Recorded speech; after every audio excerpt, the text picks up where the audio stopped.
5 scariest bird sounds on Earth.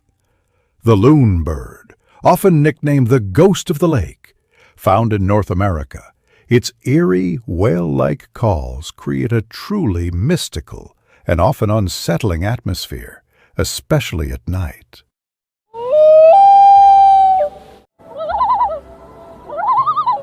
Shoebill, the ancient and intimidating. This bird doesn't chirp, it clatters. Its unique bill-clattering sound resembles the rapid fire of a machine gun. Kookaburra. While charming during the day, this echoing, maniacal cackle in a dark forest can sound genuinely unsettling at night.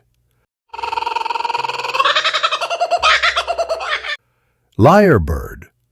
The lyrebird is the master of mimicry, but its initial sound is pure nightmare fuel. It can imitate a baby crying, a car alarm,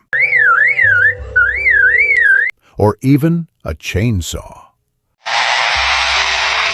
The cassowary, one of the world's most dangerous birds. This bird's deep, booming calls have been chillingly described as the sound of a monster or a scary wild animal. Which bird sound scared you the most? Hit the comments and subscribe for more interesting facts.